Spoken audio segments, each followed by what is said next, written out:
রাজধানীর পল্লবীতে ধর্ষণের পর শিশু রামিসা আক্তারকে নৃশংসভাবে হত্যা মামলার রায় আগামী রোববার। চাঞ্চল্যকর এই ঘটনায় মাত্র ১৯ দিনের মাথায় রায়ের দিন ঠিক হলো, যা এ ধরনের মামলার ক্ষেত্রে রেকর্ড। আজ রাষ্ট্র ও আসামি পক্ষের যুক্তিতর্ক উপস্থাপনের মাধ্যমে মাত্র ৪ দিনে শেষ হলো বিচার। রাষ্ট্রপক্ষ আসামি সোহেল রানা ও স্বপ্না খাতুনের মৃত্যুদণ্ড চেয়েছে, আর রাষ্ট্রনিযুক্ত আসামি পক্ষের আইনজীবী চেয়েছেন সোহেলের যাবজ্জীবন ও তার স্ত্রী স্বপ্নার ৭ বছরের কারাদণ্ড। বিস্তারিত জানাচ্ছেন জাবেদ আক্তার। ঢাকার পল্লবীর একটি বাসা থেকে গত ১৯ মে দ্বিতীয় শ্রেণীর ছাত্রী রামিসা আক্তারের মৃতদেহ উদ্ধার করে পুলিশ। তার দেহ থেকে মাথা বিচ্ছিন্ন ছিল। পরে পুলিশ জানায় ধর্ষণের পর নৃশংসভাবে হত্যা করা হয়েছে ৮ বছরের শিশু রামিসাকে। পরদিন রামিসার বাবা আব্দুল হান্নান মোল্লার করা মামলার ভিত্তিতে ঘটনার ৫ দিনের মধ্যে তদন্ত শেষ করে পুলিশ। ২৪শে মে ঢাকার চিফ মেট্রোপলিটন ম্যাজিস্ট্রেট আদালতে সোহেল ও তার স্ত্রী স্বপ্নার বিরুদ্ধে অভিযোগপত্র বা চার্জশিট দাখিল করে পল্লবী থানার এসআই ওহিদুজ্জামান। ঘটনা ১৩ দিন পর ১ জুন শুরু হয় রামিসা হত্যা মামলার আনুষ্ঠানিক বিচার। ওই দিন প্রধান আসামি সোহেল রানা ও তার স্ত্রী স্বপ্না খাতুনের বিরুদ্ধে অভিযোগ গঠন করেন ঢাকা মহানগর শিশু সহিংসতা দমন ট্রাইব্যুনাল। পরদিন মঙ্গলবার একদিনেই শেষ হয় এই মামলার সাক্ষ্য গ্রহণ। রামিসার বাবা, মা ও বড় বোন সহ মোট ১৬ জনের সাক্ষ্য নেন ট্রাইব্যুনালের বিচারক মাসরুর সালেকিন। কোয়ালিটি সম্পন্ন আন্তর্জাতিক মানের still bar CSRM, committed for better still.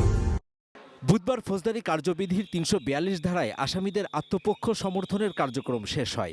বিচারক সোহেল ও স্বপ্নার বিরুদ্ধে আনা অভিযোগ এবং সাক্ষীদের জবানবন্দি পড়ে শোনানোর পর আসামিদের কাছে ব্যাখ্যা চান। এ সময় সোহেল নিজেকে অপরাধী হিসেবে স্বীকার করে ক্ষমা চায়। একই সঙ্গে নিজের সাথে ডলার নামে আরেকজনের নাম উল্লেখ করে তারও শাস্তি চায় সোহেল, আর স্বপ্না নিজেকে নির্দোষ দাবি করে। বৃহস্পতিবার রাষ্ট্রপক্ষের পাবলিক প্রসিকিউটর আজিজুর রহমান দুলু আসামিদের বিরুদ্ধে আনা অভিযোগ ও সাক্ষীদের জবানবন্দিতে উঠে আসা তথ্যের ভিত্তিতে যুক্তিতর্ক উপস্থাপন করেন। রামিসা আক্তারকে ধর্ষণ এবং তার দেহ খণ্ড বিখণ্ড করে লাশ গুম করার জন্য যে কার্যক্রমগুলো করেছিলেন আসামিগণ, সকল সাক্ষীর সাক্ষ্যে নিরঙ্কুশভাবে প্রমাণিত হয়েছে। দুইজনেরই সিভিয়ার পানিশমেন্ট চেয়েছি আমরা। সিভিয়ার পানিশমেন্ট হলো মৃত্যুদণ্ড চাই।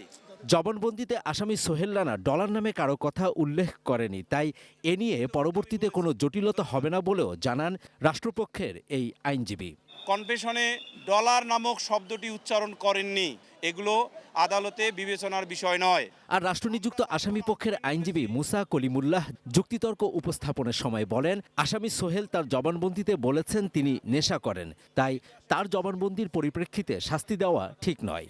যেহেতু আসামি দোষ স্বীকার করছে, তাকে যাবজ্জীবন কারাদণ্ড দেওয়া হোক এবং তার যে স্ত্রী স্বপ্না আক্তার যেহেতু লাশ গুমের বিষয়ে সহায়তা প্রদান করেছে, বিধান অনুযায়ী তাকে ৭ বছর কারাদণ্ড দেওয়া হোক।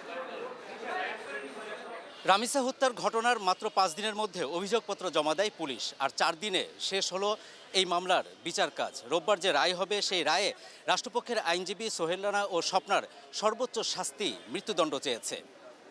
Jabed Akhtar, ATN news, Dhaka.